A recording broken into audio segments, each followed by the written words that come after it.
Karl Marx es sin duda alguna el pensador del milenio. Se podrían llenar bibliotecas desglosando todo lo que hizo ese señor. Hablar de él en un video de 3 minutos es muy difícil. Podría hablar sobre el materialismo histórico, la dialéctica, la lucha de clases, el comunismo primitivo, el esclavismo, el feudalismo y el capitalismo, la división de trabajos, la plusvalía, etcétera, etcétera. Pero creo que mis compañeros lo harán mejor de lo que yo lo haría. Por lo mismo, mi propuesta es hablar sobre algunos ejemplos que afectan mi vida, así como predicciones que ahora son realidad y sus contribuciones a la sociedad. Comenzaré diciendo que trabajo como customizador de figuras de acción. Coincidentemente, hoy me tocó hacer a un personaje de DC Comics llamado Girden, que de hecho fue inspirado en el aspecto de Karl Marx. Es proveniente de la madre Rusia.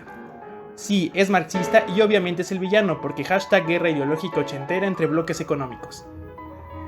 Eso hoy afecta a mi trabajo evidentemente, soy víctima de la fetichización. Quien compre mi trabajo no verá la explotación de la cual soy víctima. Por eso este video se llama Cómo esculpir el cabello de Karl Marx. Ahora hablemos de crisis. La crisis de deuda que viene va a estar muy buena. El mundo debe 225% de su Producto Interno Bruto, y eso, junto con la degradación ecológica inminente, pinta un panorama de crisis global. El crecimiento económico está cada vez más estancado, y esto es un fenómeno global. No solo de México, es un problema del capitalismo globalizado. La tendencia decreciente a las tasas de ganancia es una realidad. Mientras las clases trabajadoras sigan exigiendo una mayor parte del pastel, las tierras se vayan degradando, los recursos se vayan agotando y demás, la única opción es irse a otros lugares a seguir extrayendo, acumulación por apropiación, y esto se está agotando.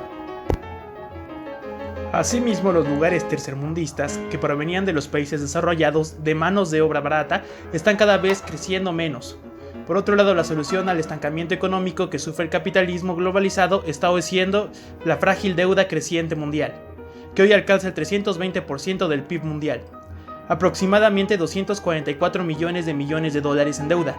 La deuda financiera corporativa creció más del 10%, la deuda familiar household debt creció entre el 20% y el 30%, y la deuda corporativa alcanzó este año un récord de 92 millones de dólares. No se necesita ser un genio para darse cuenta que esto es totalmente insostenible.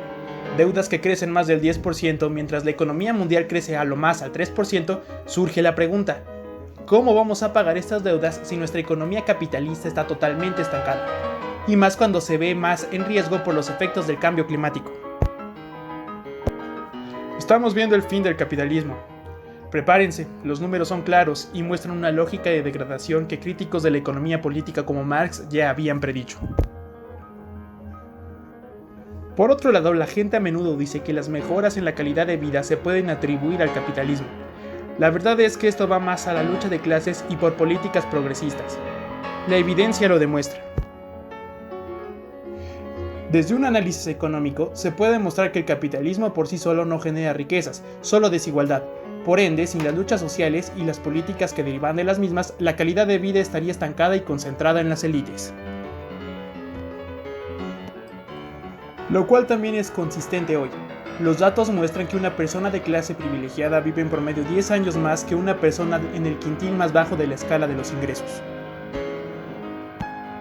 Hoy en el mundo de la pandemia, estamos viendo una clara demostración de las contradicciones del capital.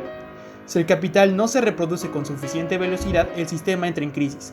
Crisis del consumo, crisis de la reproducción del capital, crisis del desempleo.